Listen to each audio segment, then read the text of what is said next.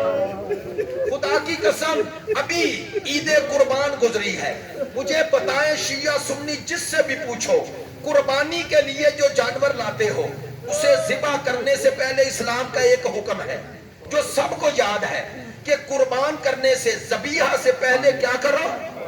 پانی پلاؤ۔ میں نے یہی G9 میں یہ جملہ کہا، مجھے ایک دوست نے یہ بتایا، ڈاکٹر تھے، کہنے لگے اس لیے اسلام نے کہا ذبیحہ کرو کہ تحقیق ہوئی ہے۔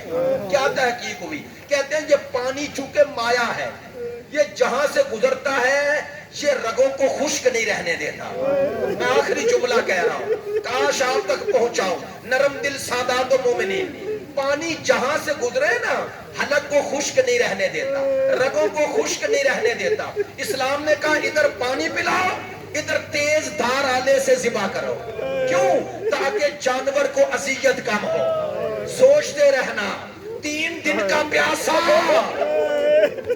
اور خشک حلق پر کند خنجر چلتا رہا، خدا جانے اس کی اذیت کتنی تھی۔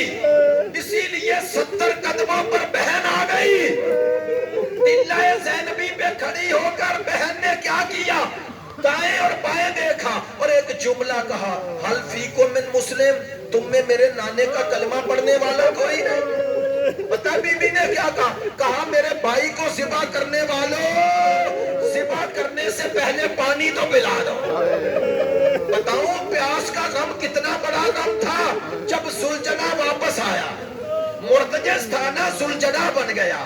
سلجنا واپس آیا تو 4 سال کی سکینہ نے بھی یہی کہا تھا، یا جوادہ ابھی، میرے بابا کے گھوڑے کوتیلا اتشانن او سو گیا، صرف اتنا بتا میرے بابا کو ذبح کرنے والے نے پانی پلایا یا پیاسے گلے پہ خنجر چلتا رہا؟